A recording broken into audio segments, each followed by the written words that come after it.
अस्मद्गुरुपरमगुरून् यतिवरपूर्णौ सयामुनं रामं पद्माक्षनाथषडजित्सेनेशरमारमापतीन् वन्दे वन्दे बृन्दावनचरं वल्लवीजनवल्लभं जयन्ती सम्भवं धाम वैजयन्ती विभूषणं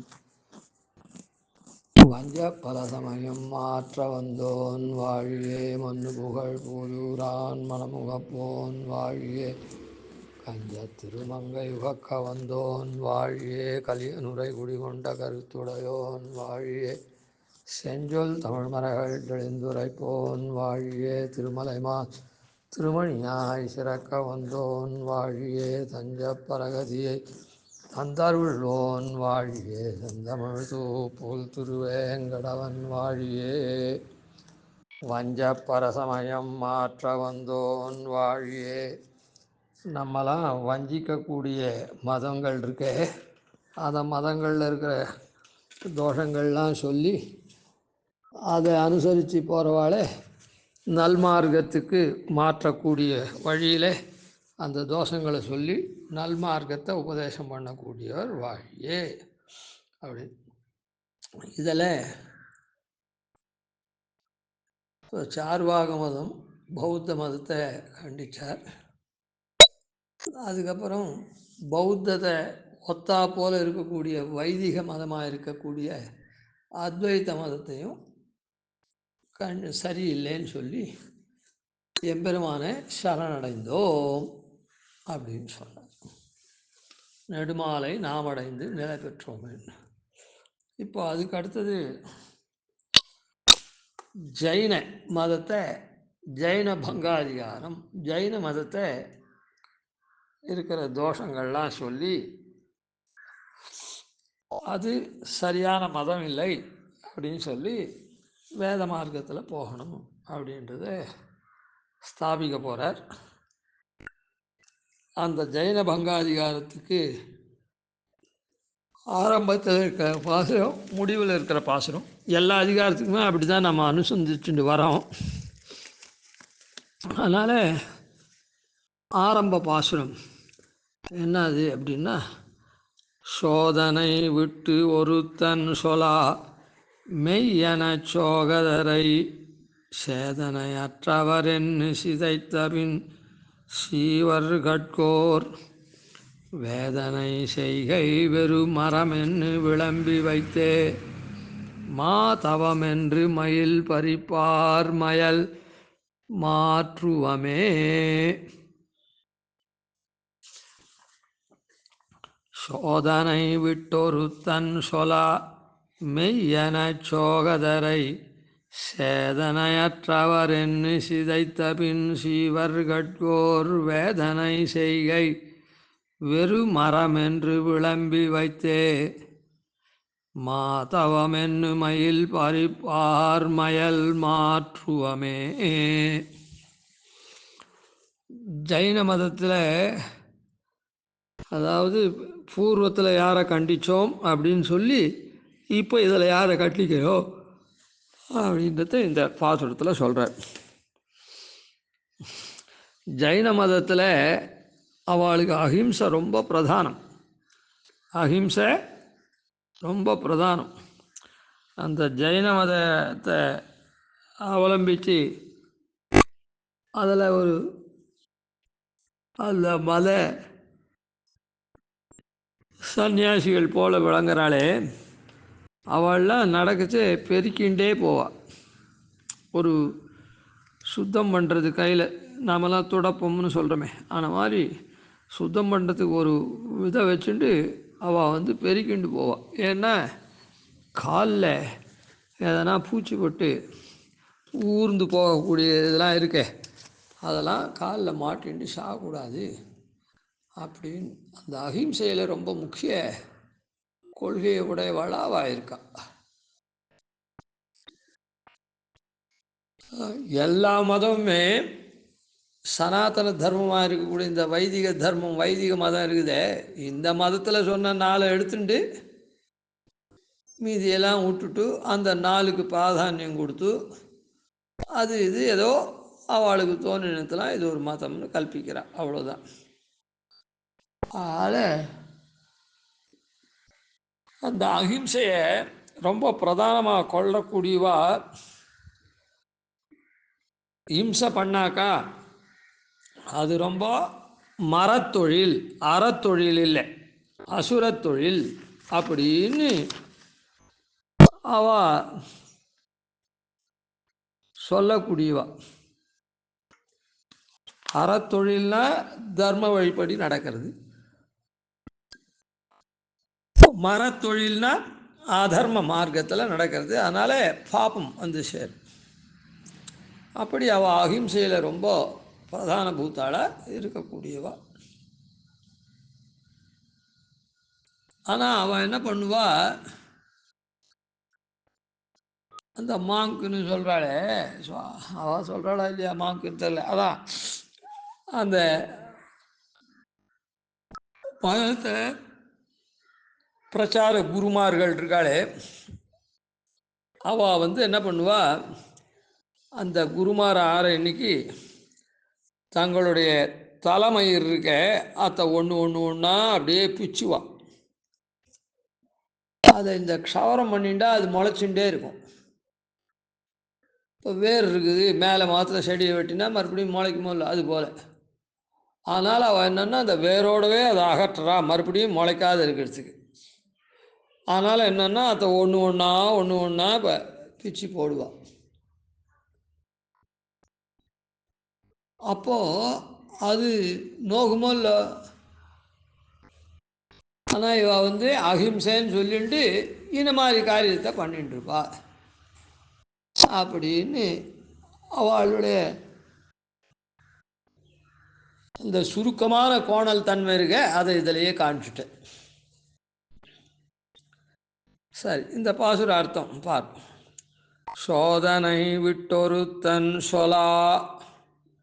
சோதனை, சோதனா அப்படின்னா சோதனை வந்துடுத்து நமக்கு அப்படின்னு ஒரு சொல்கிறோமே, ரொம்ப சோதனை காலம் அப்படின்னு, அது இல்லை, அந்த சோதனை இல்லை. அப்புறம் அதே மாதிரி சோதனை பண்ணுறான் அப்படின்னா டெஸ்ட் பண்ணுறான் அப்படின்னு, அந்த சோதனைன்னா விதிக்கிறதுன்னு அர்த்தம். சோதனைன்னா விதிக்கிறதுன்னு அர்த்தம். அதனால் வேதத்துக்கு சோதனான்னே பேர். ஏன்னா வேதம் விதிக்கிறது தான், இதம் குரு இதம் மா குரு அப்படின்னு விதிக்கிறது. இது ஓணுன்னா, இந்த பலன் ஓணுன்னா இதை செய், இதை செய், இதை செய்யாதே, இதுதான். அதனால்தான் சோதனா அப்படின்னு வேதத்துக்கு பேர். அந்த வேதம் வந்து அபௌருஷேயம், ஒரு புருஷனால் பண்ணப்பட்டது இல்லை அப்படின்னு நாம் சொல்கிறோம். இப்போது அவள்லாம் வேதத்தையே ஒத்துக்கிறது இல்லை. அப்புறம் தானே சோதனை விட்டு, அந்த சோதனான்னு சொல்லக்கூடிய வேதத்தை விட்டுட்டு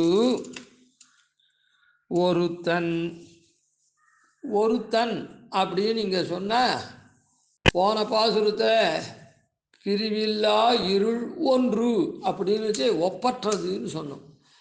ஏன்னா அந்த மாதிரி இருள் இல்லை, இவன் அதாவது இவர் உதாரணத்துக்கு கல்பிச்சிருக்க. அந்த இருள் எப்படி இருக்குது, ஒன்று ஒப்பற்றது அப்படின்னு.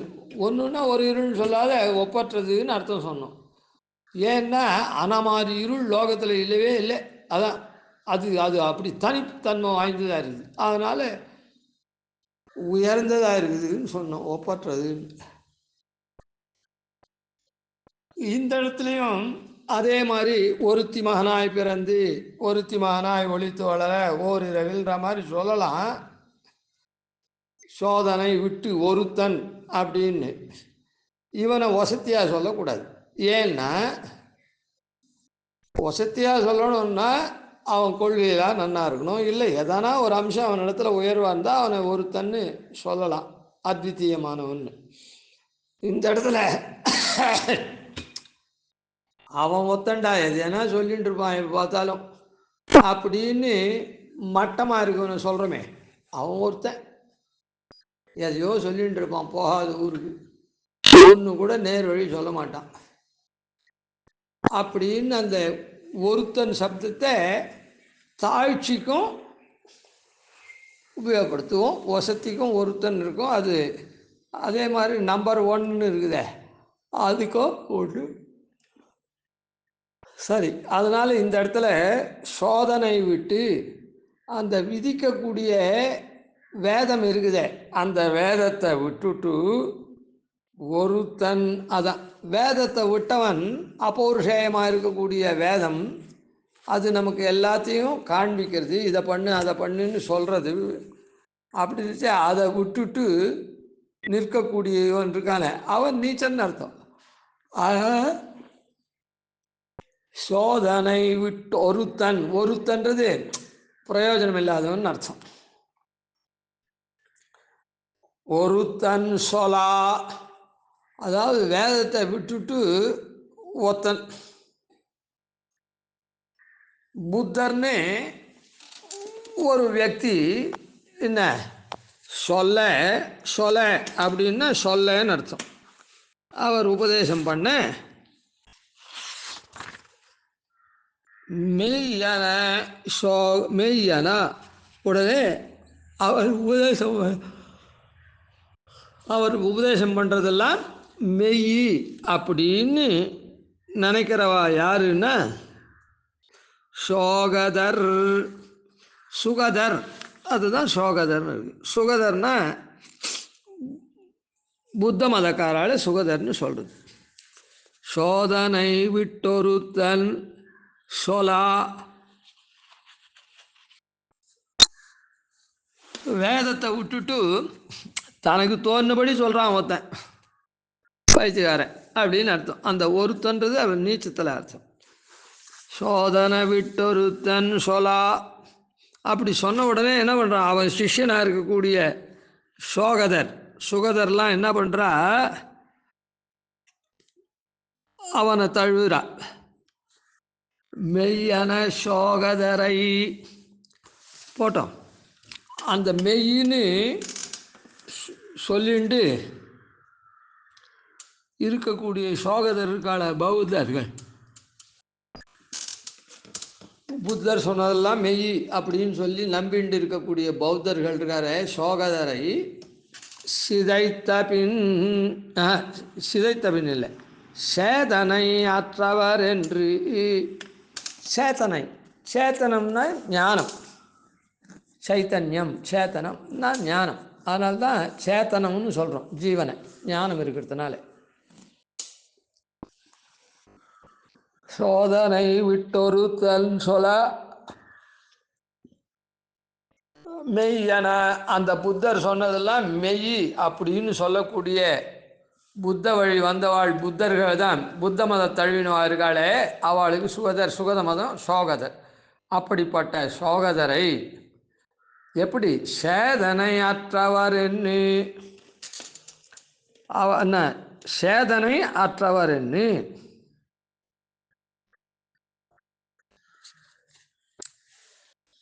அவனுக்கு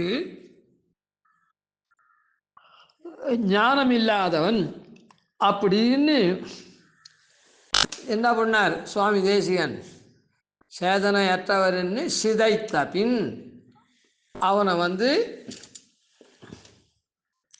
கண்டிச்சா விட்டு, அவனை கண்டிக்கிறதுன்னு என்ன அர்த்தம், அவனுடைய மதத்தை கண்டித்த பின்னு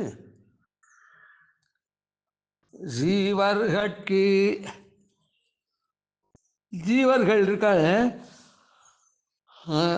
ஜீவர்களுக்கு சீவர்கட்கோர் ஓர் செய்கை, ஓர் வேதனை செய்கை,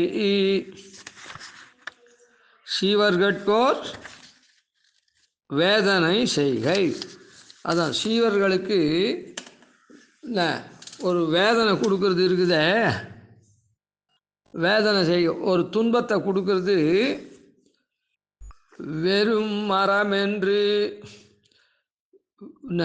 வீணான பாபம்,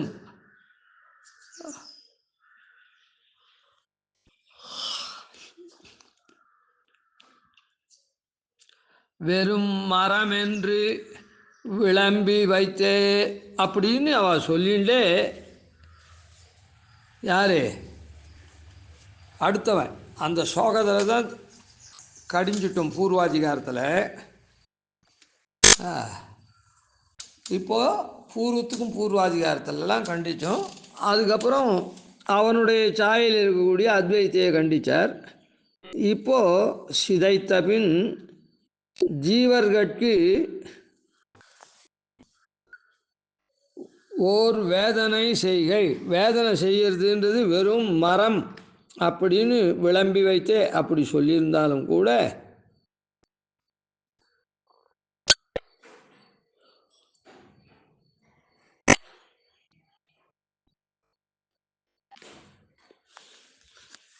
வேதனை செய்கை அந்த துன்பத்தை செய்யறதுன்னு இருக்குதே, அது வெறும் மரம் என்று விளம்பி வைத்தே. அது ரொம்ப வெறும் மரம். வெறும்னா என்ன அர்த்தம்? ஒன்றும் இல்லாததுன்னு அர்த்தம். ஒரு காரியத்தை நாம் பண்ணுறோம், ஒருத்தன் வந்து அந்த காரியத்துக்கு கூலி வாங்குறான் வச்சுப்போம். அதுக்கு அந்த காரியத்துக்கு வாங்குறான். நான் ஒருத்தன் வந்து காரியத்தை பண்ணுறான், வெறுமையே பண்ணுறான்.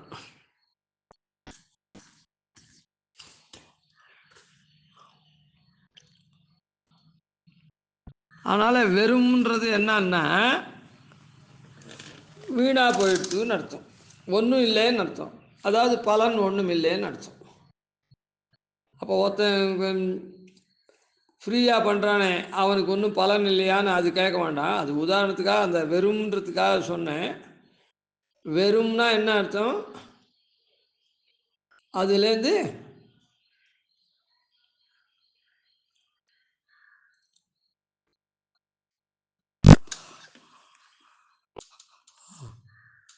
அது வீணான பாபம். மரம்னா பாப்ப செயல். வீணான பாபம் என்ன அப்படின்னு விளம்பி வைத்தே சொல்லிண்டே என்ன பண்ணுறாவா? மா தவம் என்று. மா தவம். மா அப்படின்னா பெரிய தவம்னு அர்த்தம். இல்லை, பெரிய தவம்னு அதாவது உயர்ந்ததான காரியம் அப்படின்னு அர்த்தம். மா தவம் என்ன. வேதனை பண்ணுறது மரத்தொழில், வீணான காரியம் அப்படின்னு சொல்லிண்டே மா தவமென்னு மயிர் பறிப்பார். அந்த மயிரை ஒன்று ஒன்றா பறிக்கிறதுன்னா பிடுங்கிறதுன்னு அர்த்தம். அதுலேருந்து எடுக்கிறது, தலையிலேருந்து. அது வேதனை இல்லையா? ஆனால் மா தவம், அது உயர்ந்த தவம். இனிமேட்டு இவன் தபஸ்வியாக இருக்க போகிறான், அதுக்காக இந்த ஒவ்வொன்றா பிடுங்குறான். மா தவமென்னு மயிர் பறிப்பார் மயல் மாற்றுவோமே. அவளுடைய அஜானத்தை இந்த அதிகாரத்தில் போக்கடிப்போம் அப்படின்னு சொல்கிறார்.